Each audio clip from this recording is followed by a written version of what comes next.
What's the worst thing your parents have ever said to you? Before we start with the first story, please hit subscribe and ring the notification bell to stay updated with us. Story 1.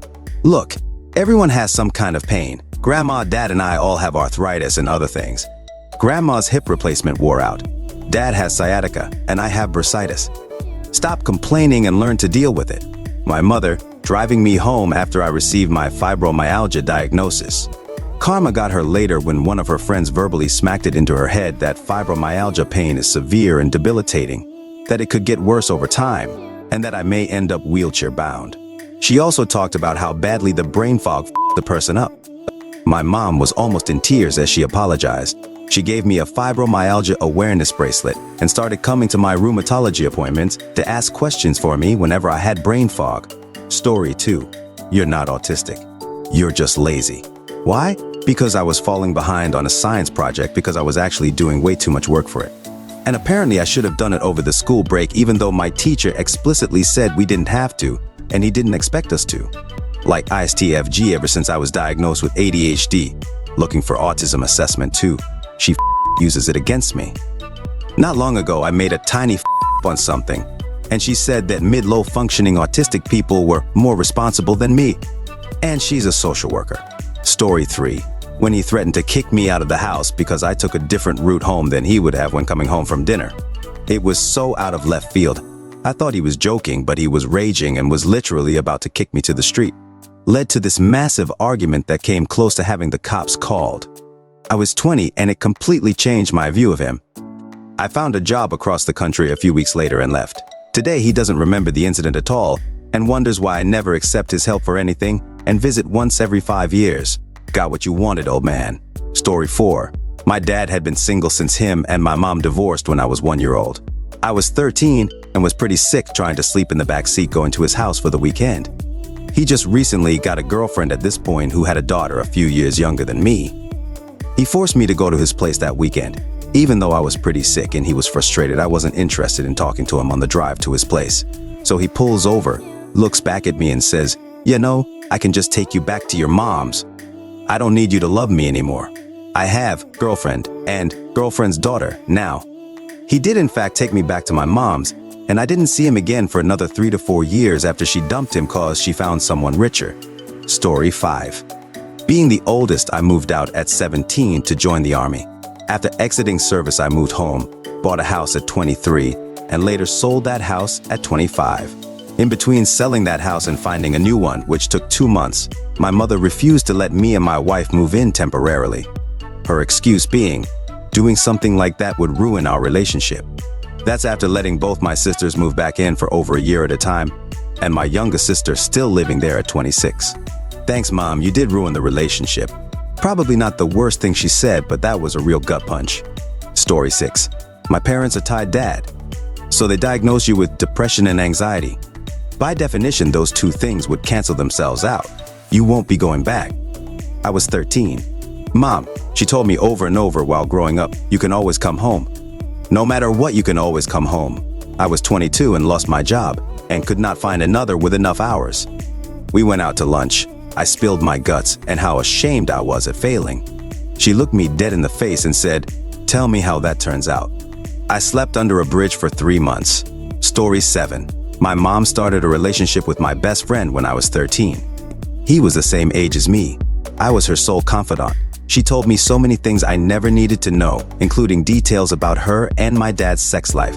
She went to prison a month before I turned 14. I was left alone with my dad after that. He took out his feelings on my mom.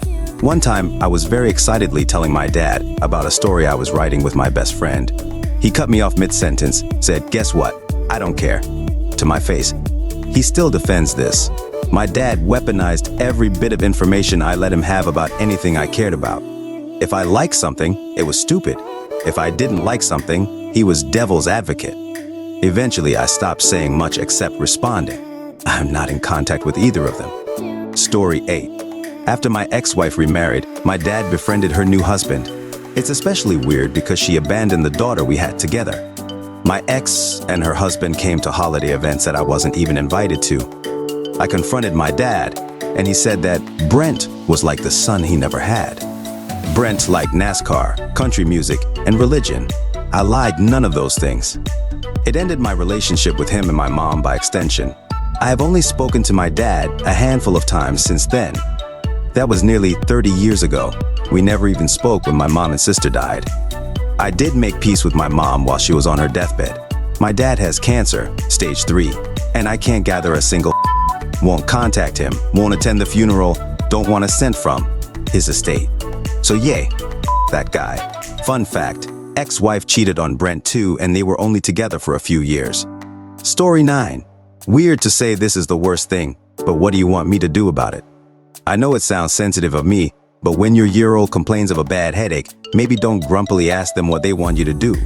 That sentence has kinda left me struggling to express pain feelings to people, and even worse, made it very difficult for me to determine what steps I can take to alleviate my own struggles because I was just never taught. I've been told worse things. If you keep eating like that, you'll get fat, it was a sandwich, you look pregnant in that outfit, the way you stand, etc. Definitely. But this is probably the most long-lasting one for me. Story 10. I struggled in school due to undiagnosed ADHD. When I was 14 to 15, I told my mom I wanted to drop out. I was bullied and felt stupid all the time. Instead of comforting me, she told me to do it. I know she was frustrated with me, but what I needed was comfort and assurance, not what basically translated to, "You're dumb, lazy, and not trying hard enough." It hurt as bad as it did because she'd never said anything like that to me before. I did stay in school and graduate. I got diagnosed with ADHD just a few years ago, and my life has never made more sense. I try not to get resentful, but if any adult in my life had thought to take me to a doctor, my life would have been so much different. Story 11. It's not one thing. Every time I shared a problem with her, she'll remember it and then turn it against me. Sometimes even months or years later bring it up in a fight and make it as if I am the problem. Because of this, I have hard time being vulnerable with anyone and sharing anything. Except Reddit, I guess. Edit. Wow, I wasn't expecting so many people to relate to this. It was difficult when I was younger. Then, as an adult, I went to therapy because I don't want to live a life without any connection with people. It has helped a lot, much better than before, including my relationship with my mom. Now, if she or anyone does this, 1. I know not to take it to heart and ruminate on it, and 2. Remind her that it hurts my feelings. I still do love my mother, but those childhood experiences did affect my adulthood a lot. Our scars from childhood takes time to heal. I still keep my guard up more so than my friends, for example, but after getting to know more about someone, I decide if I want to share more. I hope what I learned through therapy helps everyone experiencing the same thing. I'm learning to take risks and get hurt in the process. I hope it works for you too. Story 12. I occasionally drink. My sister died from alcoholism. She was in a coma in the bed at the hospital suffering from liver failure. I was there with my dad. He said, "I always thought this would happen to you." Not her. I have always been the straight-edge kid. She smoked, drank, did drugs. I was the church youth group kid. She was just there for BF at the time was. I barely drank. She was an alcoholic. I never smoked. She did. I don't do drugs. She did. I've always been monogamous. She was not. I've given them money to help them through tough spots. She convinced them to give her their retirement and blew it. The exact opposite of her. But my dad and my mom always made her the priority and thought she was a princess. So as she was dying from the things she did, they dared to act like it should have been me on the bed. I will never be able to forget that. Story 13. It's a tie for first place. Do you know how expensive it is to keep you alive? If you ever try that again, my one and only attempt, I'll finish the job. The first one was told to me when I was 8/9 and had been hospitalized repeatedly for being a brittle type 1 diabetic and being a carrier for strep. I was hospitalized every other week for months until I got my tonsils removed. My dad told me I was the reason my parents had to file bankruptcy. The second was when I tearfully admitted I'd been under so much stress as a 16-year-old to do well, while also being horrifically neglected, that I'd tried to overdose on my insulin. My dad told me if I ever tried that again, he'd finish the job. Which is exactly what not to tell someone who might be suicidal. Lucky me, I'm a default contrarian and wanted to outlive him so that I can throw his ashes into a tar pit. 0/10th human being. At some point when I was 9 to 12, he got addicted to Fox News, became a workaholic obsessed with money and perceived status, and lost all of his empathy and humanity.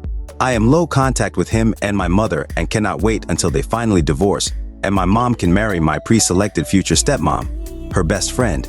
I'm gonna toss his ass in the most mid-home I can when he gets dementia in 15 years, and I'm not gonna feel bad about it in the least. Story 14.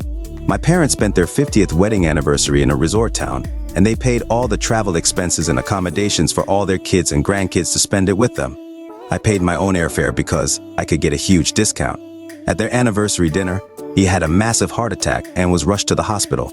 He spent the rest of his life with cardiovascular disease, the same kind I now have, and eventually died of it. Years later, my mother told me to my face that she blamed me and my siblings for his death. She said that the stress of planning everything is what made him have the heart attack. Try living with that on your conscience, and try living with the knowledge that you had a mother who could say such a thing to you. Story 15. I was 9 months pregnant at the time, living at home with my parents since my spouse was deployed in Afghanistan. My dad came up to my room, sat me down, and gave what I'm sure he thought was a heart-to-heart chat. You know, it's not fair to a spouse's name if you get fat.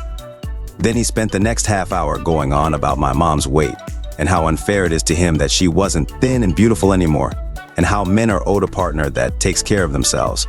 That conversation was simply the quiet part said out loud. He was and still is a misogynistic turd. I genuinely think he meant well, but what a and what a to make your son-in-law's pocket the priority over your own daughter as a person. And to say that to a person who is 9 months pregnant. I'm older and wiser and know now that my dad is actually, literally, really pretty unintelligent, and I no longer give a what he says. I'm also pleased to announce that after my mom died from cancer, he married a fairly attractive woman who is thin. And I'm pretty sure they have a dead bedroom. Good job, Dad. At least she is thin. Alright folks, that's a wrap. If you like more of this, please hit the thumbs up and subscribe to the channel. You can also share your thoughts in the comment below. I'll see you in the next video.